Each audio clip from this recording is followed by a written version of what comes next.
आज जिस केस की कहानी आपको सुनाएंगे, वैसे तो इस घटना को करीब 60 साल पहले अंजाम दिया गया था, मगर उड़ीसा हाई कोर्ट का जो फैसला था वह आज भी इस केस को लेकर ऐतिहासिक है।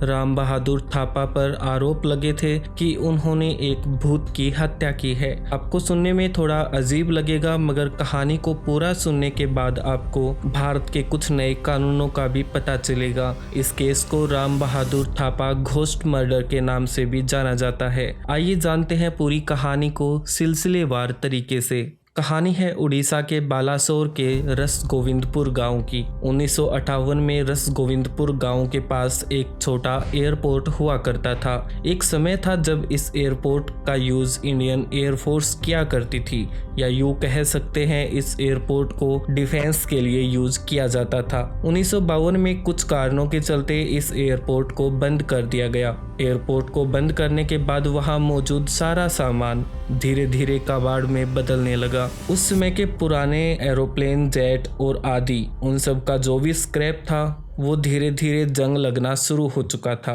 ज्यादा मात्रा में कीमती सामान और एरोप्लेन्स के होने के कारण डिफेंस के डिपार्टमेंट ने वहां 2 चौकीदार भी लगा रखे थे, जिनका काम था पूरे एयरपोर्ट की निगरानी करना और वहां मौजूद सामान की रक्षा करना। इन दोनों चौकीदारों के नाम थे सारंगी और मिश्रा। 16 अप्रैल 1958 को भारत के डिफेंस डिपार्टमेंट के द्वारा इस पूरे हवाई अड्डे में मौजूद स्क्रैप को बचाने का फैसला लिया जाता है और इसकी नीलामी की खबर पूरे देश में फैलाई जाती है। उसी दौरान इस नीलामी की जानकारी कोलकाता में स्थित चटर्जी ब्रदर नाम की फर्म को मिलती है। इस पूरी फर्म को जगत बंधु चटर्जी चला रहे थे।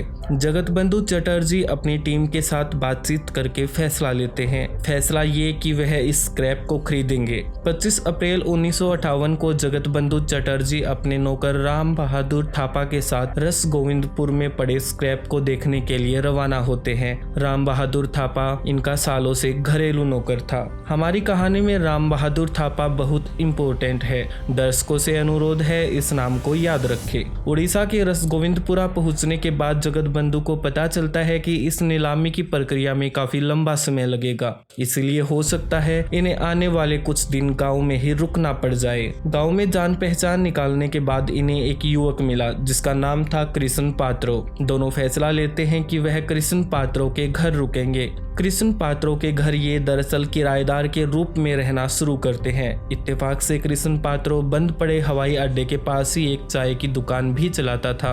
बंद पड़े हवाई अड्डे के दूसरी ओर माझी जनजाति के आदिवासी लोग भी रहते थे। आसपास के करीब 10 गांव का रास्ता उसी बंद पड़े हवाई अड्डे से होकर गुजरता था। यहाँ के लोग शाम 6 बजे के बाद इस रास्ते से नहीं गुजरते थे। आसपास के गांव के लोगों का मानना था कि यहाँ भूत है। भूत होने की बात से काफी लोग वाकिफ भी थे और डरते भी थे। जैसे ही सूरज ढलता ये पूरा हवाई अड्डा तथा इसके आसपास का इलाका वीरान हो जाता था। इन्हीं कारणों के चलते हवाई अड्डे से दूसरी तरफ से आए आदमी या औरत को अगर रात हो जाती तो वो घर जाने की बजाय आसपास के यहीं गांव में रुकना पसंद किया करते थे। 15 जून 1958 रात के 9 बज गए थे। जगत बंधु और उनका नौकर राम बहादुर थापा कृष्ण पात्रो की चाय की दुकान पर बैठे थे। तभी चंद्रमांझी नामक एक व्यक्ति दुकान पर आता है। चंद्रमांझी पास ही के एक गांव का रहने वाला था। उसका गांव हवाई अड्डे के दूसरी ओर था। चंद्रमांझी को भूतों का इतना खौफ था कि वह उस रास्ते से जाने की हिम्मत नहीं जुटा पाता। इसी खौफ के चलते वह कृष्ण पात्रो को कहता है कि मैं आज तुम्हारी चाय की दुकान पर ही रुकूंगा। हालांकि जगत बंधु और राम बहादुर भी इस इलाके के भूतों के बारे में सुन चुके थे। जगत बंधु शहर से आए थे जहां उसने सिर्फ भूतों के बारे में सुना था। चंद्रमांझी की बातें सुनकर जगत बंधु भूत देखने की इच्छा जताते हैं। इतना ही नहीं, जगत बंधु और राम बहादुर थापा उसे कहते हैं कि वो तुम्हें तुम्हारे घर तक छोड़कर आएंगे और इसी बहाने वो भूत भी देख लेंगे। चंद्रमांझी कहता है कि अगर कृष्ण पात्रो तैयार हो जाए तो वह चल पड़ेगा और फिर तुम मुझे छोड़ आना। 30 मिनट तक बहस होने के बाद सभी तैयार हो जाते हैं चंद्रमांझी को उस पार छोड़कर आने के लिए। कृष्ण पात्रो, जगत बंधु और राम बहादुर थापा भी तैयार। रात में ये लोग निकल तो पड़े थे पर इनके पास कोई हथियार नहीं था। हाँ, सिर्फ नौकर राम बहादुर थापा के पास एक खुखरी थी। दर्शकों को बता दे, खुखरी एक नेपाली हथियार का नाम है। नेपाली लोग अपनी सुरक्षा के लिए इसे अक्सर अपने पास भी रखते हैं। खुखरी एक छोटी सी चाकू की तरह दिखाई देती है। थापा के पास एक टॉर्च भी थी। चारों चलते चलते पूरा रास्ता पार कर लेते हैं। बहादुर सिंह थापा और जगत बंधु मायूस थे क्योंकि उनकी भूत देखने की इच्छा अधूरी रह गई थी। चंदर मांझी का गांव आने के बाद वह अपने घर चला जाता है। अब तीनों लोगों को वापिस आना था। वापिस आते टाइम इन्हें हवाई अड्डे के पास फुटपाथ पर कुछ रोशनी हिलती हुई दिखाई देती है। वह तीनों देखते हैं कि साथ ही कोई साया भी है जो इधर उधर उड़ रहा है। रात के सन्नाटे में तेज हवाएं भी चल रही थी। इन्हें ये समझते देर नहीं लगती कि हो ना हो ये जरूर कोई भूतों की टोली है जो इधर उधर घूम रही है, या यूं कहें जो इस सन्नाटे में डांस कर रही है। भूत देखने की चाह में राम बहादुर थापा तेज तेज चलने लगते हैं और उस भूतों की टोली की तरफ बढ़ता है। राम बहादुर थापा अब तेजी से भागने लगा था ताकि वह इस रोशनी या फिर यूं कहें इस साये के पास जा सके। उस साये के पास पहुंचकर राम बहादुर अपनी खुखरी निकालकर पागलों की तरह हवा में लहराना शुरू कर देता है। थापा अपने आसपास मौजूद भूतों पर खुखरी से हमला कर रहा था। राम बहादुर थापा खुखरी लहराने में इतना व्यस्त था कि उसे अपने दोस्तों का भी नहीं पता था कि वह पीछे रह गए हैं या फिर साथ आ रहे हैं। इतने में ही कृष्ण पात्रो पीछे से भागकर राम बहादुर थापा की तरफ आता है, लेकिन राम बहादुर थापा को यह खबर नहीं थी कि उसकी तरफ कोई आ रहा है। वह तो बस खुखरी तेज तेज चारों तरफ घुमा रहा था। जैसे ही पात्रो राम बहादुर के पास पहुंचा, खुखरी के 3-4 वार पात्रों पर भी हो चुके थे।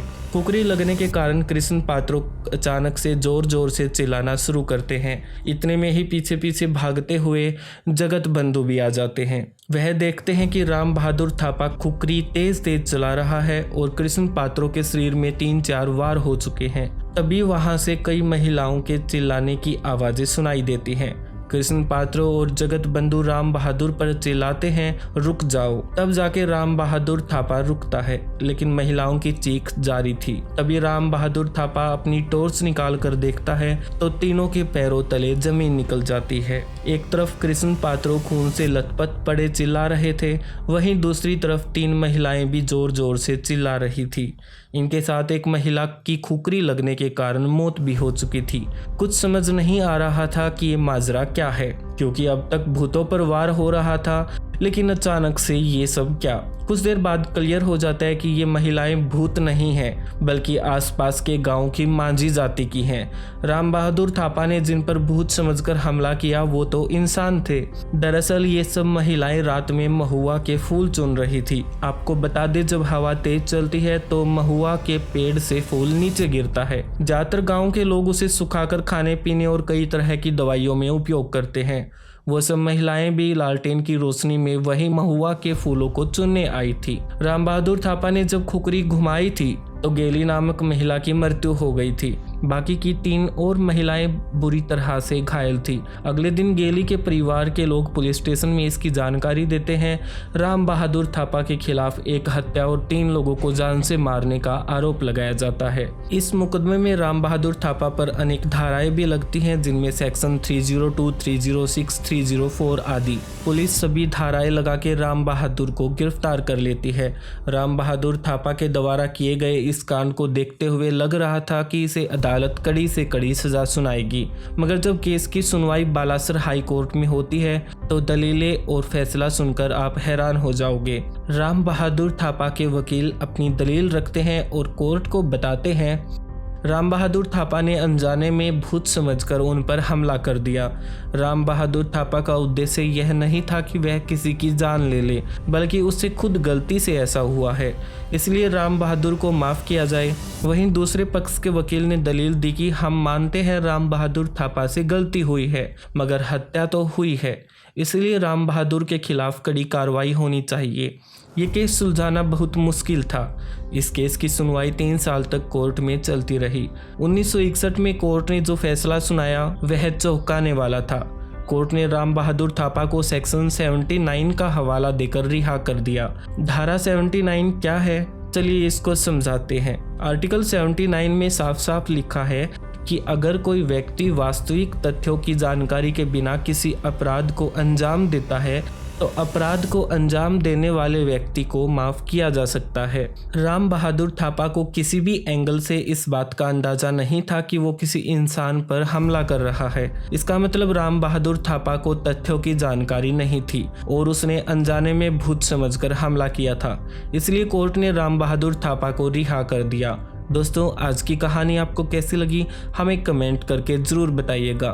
चैनल को सब्सक्राइब भी कर दीजिएगा। फिर मिलते हैं न्यू केस के साथ, तब तक के लिए बाय।